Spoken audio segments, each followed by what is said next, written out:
Саламатсыңарбы балдар? Силер менен эфир аркылуу көрүшүп жатканыма абдан кубанычтамын.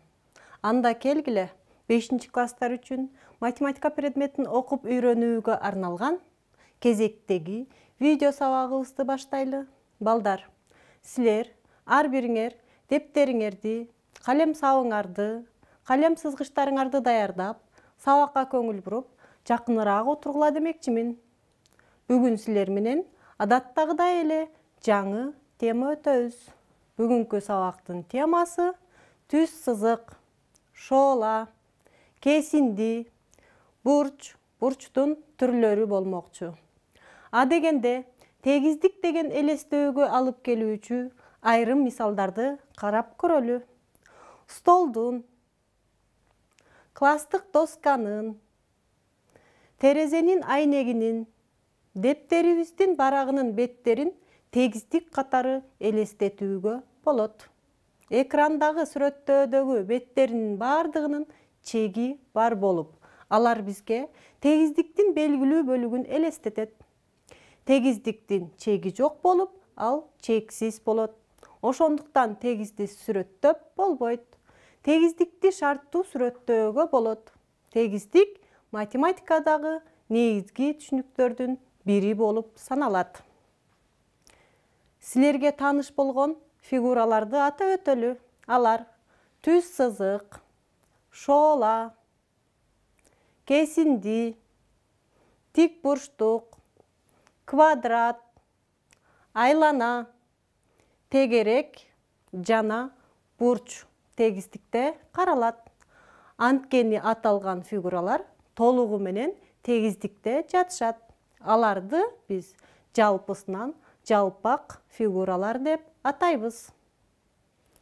Чекит, түз сызык, шоола, кесиндилерди кайдан кезиктире алабыз балдар? Жаратылыш объектилери, күнүмдүк турмуш мисалдарынын негизинде карап көрөлү. Мисалы, күн киргенде асманга жылдыздар пайда болот. Сүрөттө көрүп тургандай, асмандагы жылдыздар бизге чекит болуп көрүнөт. Кийинки сүрөттө көрүп тургандай, самолет асманга учканда өзүнөн кийин из калтырат. Бул изди түз сызык катары элестетүүгө болот. Таң эрте асманга көтөрүлгөн күн нурларын ар тарапка чачат. Күн нурларынын башталышы бар, аягы чексиз. Күндөн башталып, экинчи учу ар нерселерге жетип, андан ары да кетет. Муну биз шоола катары карасак болот. Ошондой эле жарык бергичтин нурун да шоола катары карасак болот. Математикада чекит жана түз сызык эмнени түшүндүрөт? Чекит эң жөнөкөй геометриялык фигура болуп эсептелинет. Чекитти сүрөттөө үчүн дептерге учтуу калемди матырсак жетиштүү. Сүрөттө көрүп тургандай. Чекиттер чоң латын тамгасы менен белгиленет. Экранда А, В, С, Д чекиттери сүрөттөлүп көрсөтүлгөн. Түз сызык. Бул башы, аягы чексиз болгон эң жөнөкөй геометриялык фигура болуп эсептелет. Мисалы, тегиздикте А жана В чекитин алып, ал чекиттер аркылуу түз сызык жүргүзөлү. Жыйынтыгында түз сызык пайда болот. Ал АВ түз сызыгы же латындын кичине М тамгасы менен белгилеп, М түз сызыгы түрүндө жазсак болот. Түз сызыктын чеги жок. Ал эки учу эки жакка тең чексиз улантылган болот. Каалаган эки чекит аркылуу бир гана түз сызык жүргүзүлөт. Муну эсибизден чыгарбашыбыз керек балдар. Ал эми тегиздикте берилген бир чекит аркылуу чексиз көп түз сызыктарды жүргүзүүгө болот. Өзүңөр көрүп тургандай, бир чекиттен бир нече түз сызыктарды жүргүзө алдык. Эки түз сызык жалпы чекитке ээ болсо, анда алар ошол чекитте кесилишет. Бизге АВ менен СД түз сызыктары М чекитинде кесилишет деп берилген. Бул жерде М чекити АВ менен СДнын кесилишүү чекити болот. Шоола бул кандайдыр бир чекиттен бир багытта кеткен түз сызыктын бөлүгү аталат. Түз сызык көп чекиттерден турат. Ошондуктан түз сызыктан каалагандай чекитти белгилеп алууга болот. Ошол чекит ал түз сызыкты эки бөлүккө бөлөт. Алардын ар бири шоола деп аталат. Ал эми бөлүүчү чекит шооланын башталышы деп аталат. Мисалы, АВ түз сызыгындагы О чекит бул түз сызыкты экиге бөлөт. Башкача айтканда, АВ түз сызыгынан ОА жана ОВ шоолалары көрсөтүлгөн. Демек, шоола бир жагынан чектелет да, экинчи жагын карай чексиз созулат. Бул жерден натыйжада ОА шооласы жана ОВ шооласы болот. О чекити шооланын башталышы деп аталат. Ал шооланы белгилөөдө дайыма биринчи жазылат.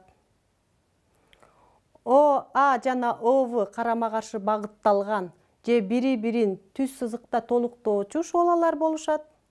Ыңгайлуу болсун үчүн шарттуу түрдө ОВ шооласын оң багытталган, ал эми ОА шооласын терс багытталган деп атайбыз. Эми балдар, силер менен биринчи тапшырманы карап көрөлү.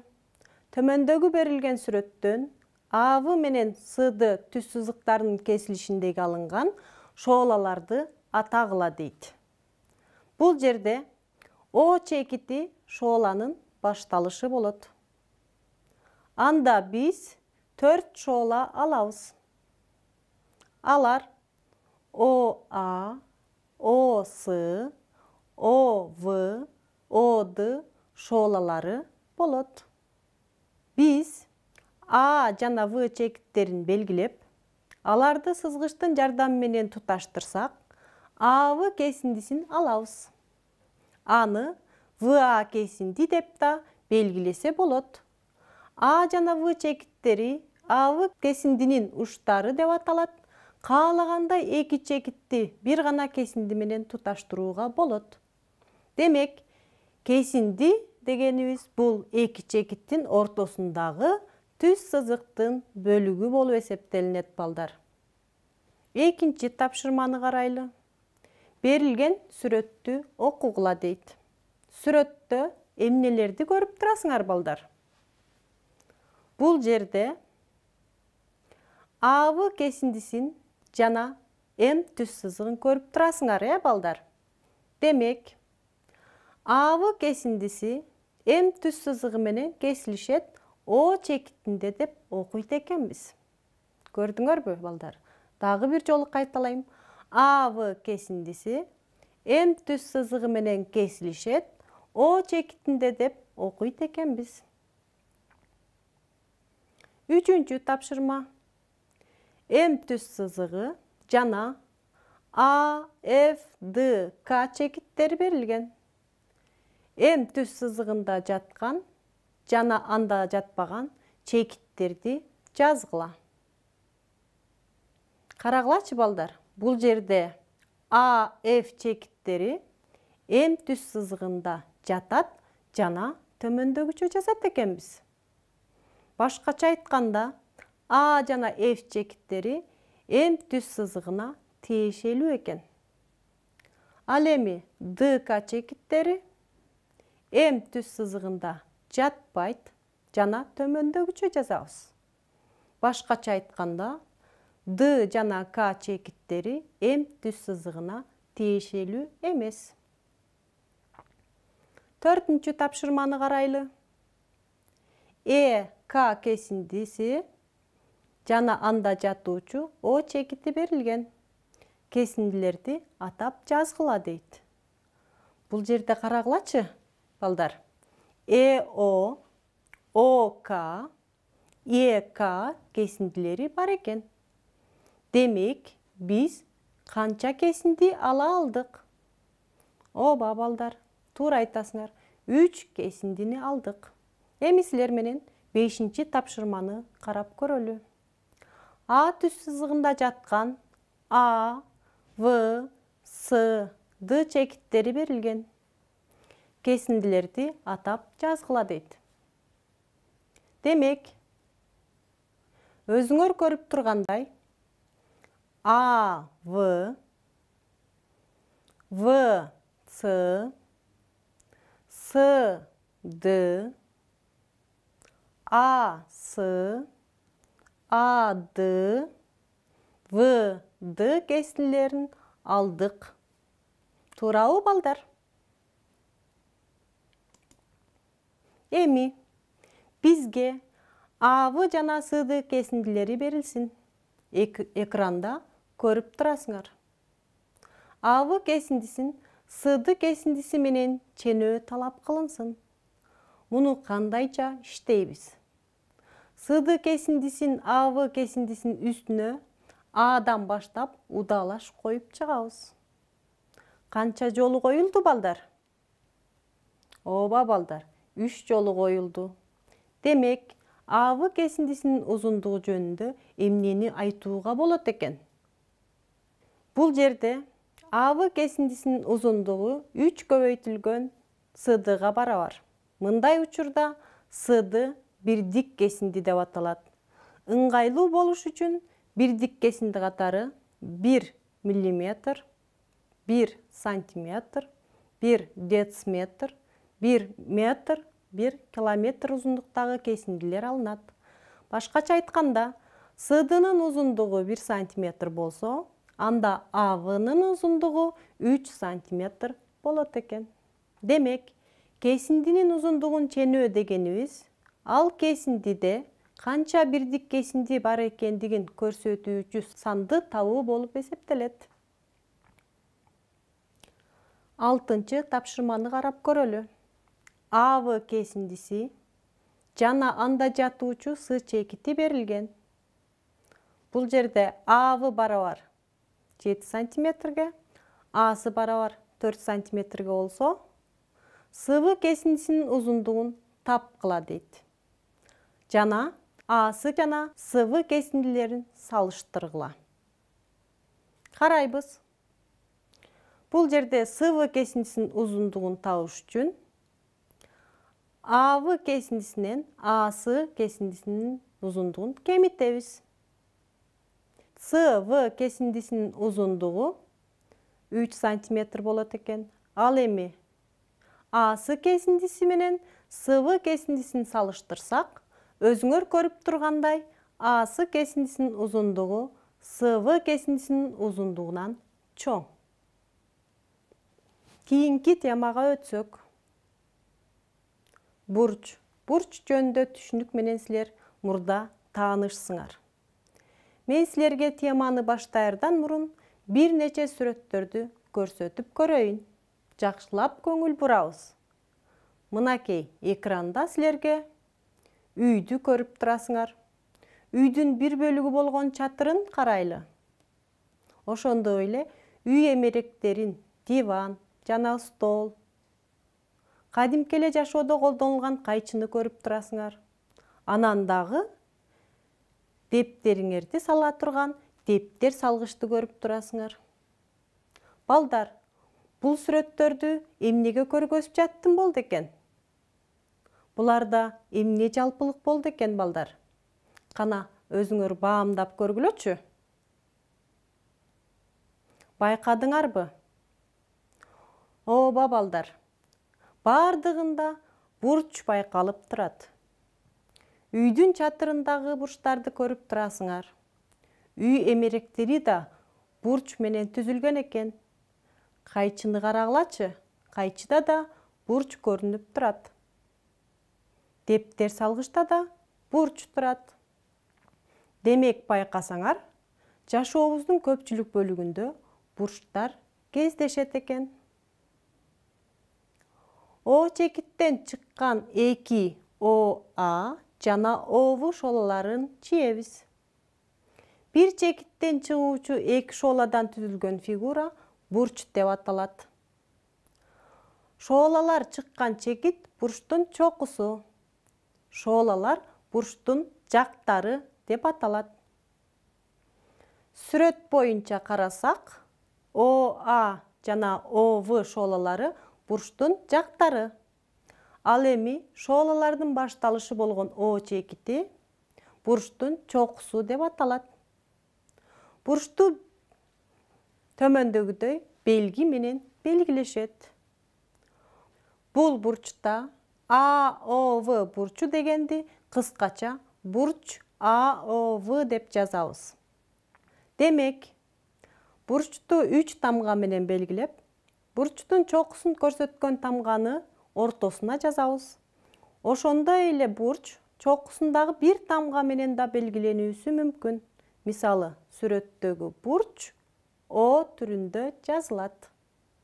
Бурчтун ички жана сырткы аймагындагы сүрөттөгө болот. Мына балдар, экранда ички аймагы жана сырткы аймагында көрүп турасыңар. Берилген сүрөттө О бурчу жана бир нече чекиттер сүрөттөлгөн. Бул жерде К, С жана F чекиттери бурчтун кайсыл аймагына тиешелүү? Балдар айткылачы. Ооба балдар. К, С жана F чекиттери О бурчунун ички аймагында жатат. Ал эми А жана В чекиттерин карагылачы. Туура, бурчтун жактарында жатат экен, балдар. Ал эми М жана N чекиттери болсо, бурчтун тышкы аймагында жатары көрүнүп турат. Бурчтун түрлөрү: жайылган бурч, тик бурч, тар бурч жана кең бурч болот. Жайылган бурч дегенибиз жактары бир түз сызыкты түзүүчү бурчту жайылган бурч деп атайбыз. АВ түз сызыгы берилсин дейли. Бул түз сызыктан О чекитин белгилесек, натыйжада ОА жана ОВ шоолаларына ээ болобуз. О чекиттен чыккан бул эки шоола бурчту түзөт. Бул бурч жайылган бурч деп аталат. Ошондой эле силер менен саат жана мүнөт жебелери боюнча карасак, саат 6 болгон учурдагы жайылган бурчту сүрөттөйт. Сүрөттө көрсөтүлгөн АОВ бурчу жайылган бурч экенин билдик. Практикада жайылган бурчту тең экиге бөлүү көп кездешет. Демек, жайылган бурчтун жарымы тик бурч деп аталат. Тик бурчту сүрөттөө үчүн АВ түз сызыгын сызып, андан О чекитин белгилейбиз. ОВ жана ОА дал келгендей кылып Осы шооласын жүргүзсөк, ал жайылган бурчту тең экиге бөлөт. Демек, ВОсы жана АОсы бурчтары тик бурчтар болушат. Тик бурчка мисал катары саат жана мүнөт жебелери боюнча карасак, өзүңөр көрүп тургандай саат 9 болгондогу учур. Ошондой эле саат 3 болгондогу убакыт тик бурчту түзөрүн көрдүк. Чийме үч бурчтугунун бир бурчу да тик бурч болот. Чийме үч бурчтугун пайдаланып, тик бурч түзүүгө да болот экен. Тик бурчту чийүү үчүн сүрөттө көрсөтүлгөндөй чийме үч бурчтугун пайдаланабыз. Бир жагы ОА шооладан турган тик бурчту чийүү үчүн чийме үч бурчтугунун тик бурчтуу чокусун О чекитке, бир жагын болсо ОА шооласында дал келтирип коебуз. Анан сызыктын экинчи жагын бойлото ОВ шооланы чийебиз. Пайда болгон АОВ бурчу тик бурч болот. Тик бурчтан кичине болгон бурчту биз тар бурч деп атайбыз. Сүрөттөгү ВОД бурчу тар бурч болот. Анткени ВОД бурчу тик бурчтан кичине экендигин көрүп турасыңар балдар. Тик бурчтан чоң, бирок жайылган бурчтан кичине болгон бурчту кең бурч деп атайбыз. Бул жерде ВОЕ бурчу кең бурч болот. Анткени ВОЕ бурчу тик бурчтан чоң, бирок жайылган бурчтан кичине экени көрүнүп турат. Ошентип бурчтардын 4 түрүн карадык. Жайылган бурчту, тик бурч, тар бурч жана кең бурчту карап өттүк. Эми силер менен 7-чи тапшырманы карап көрөлү. Сүрөттө көрсөтүлгөн бурчтарды атагыла жана белгилеп жазылга. Канча жайылган бурч бар? Бул жерде бурчтарды атасак, бурч АВД, бурч АВС, бурч АВК.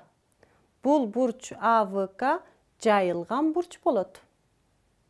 Бурч ДВС, бурч ДВК, бурч СВК бурчтары алынды. Бурчту ченөө үчүн атайын курал колдонулат. Аны транспортер деп атайбыз. Экранда көрүп турган курал транспортер деп аталат. Берилген АОВ бурчун ченөө үчүн транспортерди бурчтун үстүнө төмөндөгүчө жайгаштырып коебуз. Бурчтун О чокусу транспортердин жарым айланасынын борборуна дал келсин. ОА шооласы шкаланын эсептөө башталышы аркылуу өткөндөй болсун. Ошондо бурчтун экинчи жагы ОВ шооласына туура келген штрих.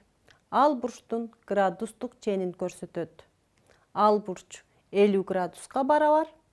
Башкача айтканда, бурч АОВ 50 градуска барабар болот. Демек, жайылган бурч 180 градуска барабар. Башкача айтканда, өзүңөр көрүп тургандай, МОН бурчу 180 градуска барабар. Тик бурч жайылган бурчтун жарымы болгондуктан, ал 90 градуска барабар. Өзүңөр көрүп тургандай, МОК бурчу жана НОК бурчу 90 градуска барабар. Эки бурчтун чоңдугу боюнча салыштырууга болот. Эгер эки бурчтун чоңдуктары барабар болсо, анда ал бурчтар барабар болушат. Мисалы, экранда көрүп турган бурчтардын ичинен АОВ бурчу менен МКН бурчу барабар бурчтар.